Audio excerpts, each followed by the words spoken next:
Hello hi ವೀಕ್ಷಕರೇ, ನಮಸ್ತೆ. ವೇದ ಹಳ್ಳಿ ಮನೆ ಕಿಚನ್ಗೆ ಸ್ವಾಗತ. ನಾನಿವತ್ತು ಮನೆಯಲ್ಲೇ ಈಸಿಯಾಗಿ ಕೇಕ್ ಮಾಡೋದು ಹೇಗೆ ಅಂತ ತೋರಿಸ್ತಾ ಇದ್ದೀನಿ.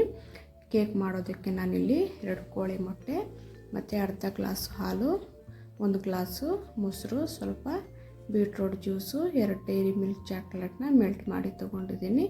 ಸಣ್ಣ ಗ್ಲಾಸಲ್ಲಿ ತೊಗೊಂಡಿರೋದು ನಾನು ಹಾಲು ಮತ್ತು ಮೊಸರು, ಹಾಗೆ ರುಚಿಗೆ ತಕ್ಕಷ್ಟು ಸಕ್ಕರೆ ಮತ್ತು ನಮಗೆ ಎಷ್ಟು ಬೇಕೋ ಅಷ್ಟು ಮೈದಾ ಹಿಟ್ಟನ್ನ ತೊಗೊಂಡಿದ್ದೀನಿ. ಹಾಗೆ 1 ಸ್ಪೂನು ಬೇಕಿಂಗ್ ಸೋಡಾ ತೊಗೊಂಡಿದ್ದೀನಿ, ಅರ್ಧ ಸ್ಪೂನು ಉಪ್ಪು ಮತ್ತು 1 ಸ್ಪೂನು ಅಡುಗೆ ಸೋಡಾನ ತೊಗೊಂಡಿದ್ದೀನಿ. ಹಾಗೆ 1 ಸ್ಪೂನು ಕಾಫಿ ಪೌಡರ್ ತೊಗೊಂಡಿದ್ದೀನಿ, 50 ml ಎಣ್ಣೆನ ತೊಗೊಂಡಿದ್ದೀನಿ. ಇವಾಗ ಇಷ್ಟು ಸಾಕಾಗುತ್ತೆ. ಇವಾಗ ಮಿಕ್ಸಿ ಜಾರ್ ತೊಗೊಂಡು 2 ಕೋಳಿ ಮೊಟ್ಟೆನ ಒಡೆದು ಹಾಕ್ಕೊಳ್ತಾ ಇದ್ದೀನಿ. ಹಾಗೆ ಸಕ್ಕರೆನೂ ಹಾಕ್ಕೊಂಡು ಇದನ್ನು ಗ್ರೈಂಡ್ ಮಾಡ್ಕೊತೀನಿ. ಸ್ವಲ್ಪ ಕಲರ್ ಬರಬೇಕು, ಅಲ್ಲಿವರೆಗೆ ಇದನ್ನು ಗ್ರೈಂಡ್ ಮಾಡ್ಕೋಬೇಕು. ಇವಾಗ ಹಾಲು, ಮೊಸರು, ಮೆಲ್ಟ್ ಮಾಡ್ಕೊಂಡಿರೋ ಚಾಕ್ಲೇಟ್ನ ಹಾಕ್ಕೊಂಡು ಮತ್ತು ನಾನು ಇದನ್ನು ಗ್ರೈಂಡ್ ಮಾಡ್ಕೊತೀನಿ. ನಾವು ಗ್ರೈಂಡ್ ಮಾಡ್ಕೊಂಡದಷ್ಟು ಕೇಕ್ ಚೆನ್ನಾಗಿ ಬರುತ್ತೆ. ಇವಾಗ ಕಾಫಿ ಪೌಡರ್ ಮತ್ತು ಎಣ್ಣೆ ಮತ್ತು ಉಪ್ಪು, ಅಡುಗೆ ಸೋಡಾ, ಬೇಕಿಂಗ್ ಪೌಡರ್ ಎಲ್ಲನೂ ಹಾಕ್ಕೊಂಡು ಗ್ರೈಂಡ್ ಮಾಡಿಕೊಂಡು ತೊಗೊಂಡಿದ್ದೀನಿ. ಇವಾಗ ಒಂದು ಬೌಲಿಗೆ ಹಾಕ್ಕೊಂಡಿದ್ದೀನಿ. ಇದಕ್ಕೆ ಸ್ವಲ್ಪ ಬೀಟ್ರೂಟ್ ಜ್ಯೂಸನ್ನ ಹಾಕ್ಕೊಂಡು ಈ ಥರ ಮಿಕ್ಸ್ ಮಾಡಿಕೊಂಡು ಹಿಟ್ಟನ್ನ ನೋಡ್ಕೊಳ್ತಾ ಹಾಕ್ಕೋಬೇಕಾಗುತ್ತೆ. ನಾವು ಮನೆಯಲ್ಲೇ ಈ ಥರ ಈಸಿಯಾಗಿ ಕೇಕ್ ಮಾಡ್ಬೋದು. ಕೇಕ್ ಮಾಡೋದೇನು ಅಷ್ಟೊಂದು ದೊಡ್ಡದು ಇದೇನಲ್ಲ, ಈಸಿಯಾಗಿ ಮಾಡ್ಬೋದು. ಇವತ್ತು ನನ್ನ ಮಗಳು ಬರ್ತ್ಡೇ ಇತ್ತು, ಅದಕ್ಕೆ ನನ್ನ ಮಗಳಿಗೋಸ್ಕರ ನಾನು ಮನೆಯಲ್ಲಿನೇ ಇವತ್ತು ಬರ್ತ್ಡೇ ಕೇಕ್ನ ಮಾಡ್ತಾಯಿದ್ದೀನಿ. ಇವಾಗ ಲಾಸ್ಟಿಗೆ ಚಾಕ್ಲೇಟ್ ಹಾಕ್ಕೊಂಡಿದ್ದೀನಿ. ನೋಡಿ, ಬ್ಯಾಟರು ಇಷ್ಟಿರಬೇಕು, ಈ ಕನ್ಸಿಸ್ಟಲ್ಲಿದ್ದರೆ ಸಾಕು. ಇವಾಗ ಕೇಕ್ ಪ್ಯಾನಿಗೆ ಎಣ್ಣೆ ಅಪ್ಲೈ ಮಾಡಿ ಇಟ್ಕೊಂಡಿದ್ದೆ. ಇವಾಗ ಅದರಲ್ಲಿ ಎಲ್ಲನೂ ಹಾಕ್ಕೊಂಡು ಇವಾಗ ಸ್ವಲ್ಪ ಡಿಪ್ ಮಾಡ್ತಾಯಿದ್ದೀನಿ. ಈ ಕಡೆ ಹಂಚು ಚೆನ್ನಾಗಿ ಕಾದಿದೆ, ಹಂಚು ಕಾಯಕ್ಕಿಟ್ಟಿದ್ದೆ ನಾನು. ಅದರ ಮೇಲೆ ಒಂದು ಪ್ಲೇಟ್ನೂ ಸಹ ಇಟ್ಟಿದ್ದೀನಿ. ಹಂಚು ಚೆನ್ನಾಗಿ ಕಾದಿದೆ.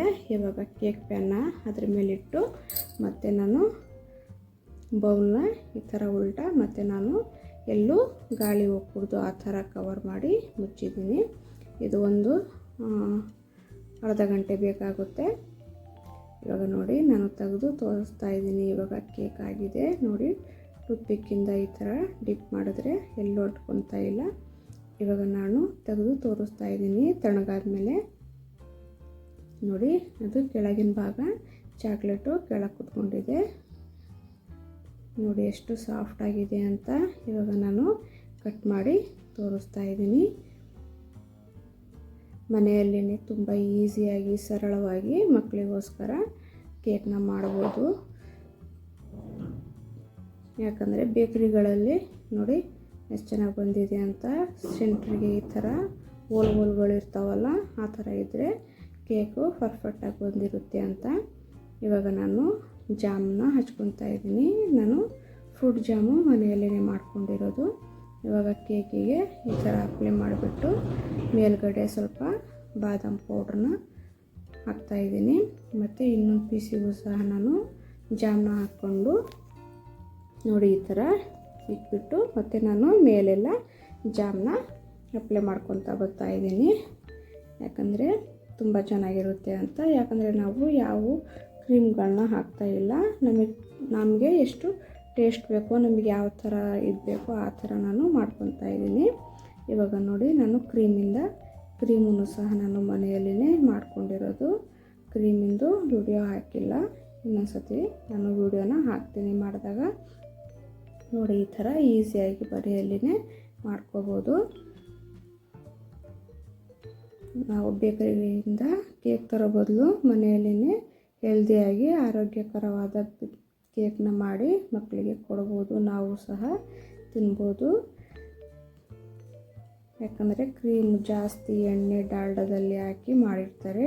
ಕೇಕಿಗಿಂತ ಕ್ರೀಮೇನೇ ಹೆಚ್ಚಾಗಿರುತ್ತೆ ಕೇಕ್ಗಳಲ್ಲಿ. ಅದಕ್ಕೆ ಹೆಲ್ತಿಗೂ ತುಂಬ ಒಳ್ಳೆಯದಲ್ಲ ಅದು. ಅದಕ್ಕೆ ನಾವು ಮನೆಯಲ್ಲೇ ಈ ಥರ ಈಸಿಯಾಗಿ ಮಾಡ್ಕೋಬೋದು. ನೋಡಿ ಎಷ್ಟು ಸಿಂಪಲ್ಲಾಗಾಯಿತು ಅಂತ. ಯಾರೆಲ್ಲ ನನ್ನ ಚಾನಲ್ಸ್ ನೋಡ್ತಾ ಇದ್ದೀರಾ, ಪ್ಲೀಸ್ ಲೈಕ್ ಆ್ಯಂಡ್ ಸಬ್ಸ್ಕ್ರೈಬ್ ಮಾಡಿ. ಹಾಗೆ ನನ್ನ ಚಾನಲ್ನ ಸಪೋರ್ಟ್ ಮಾಡೋದನ್ನು ಮರಿಬೇಡಿ ಫ್ರೆಂಡ್ಸ್.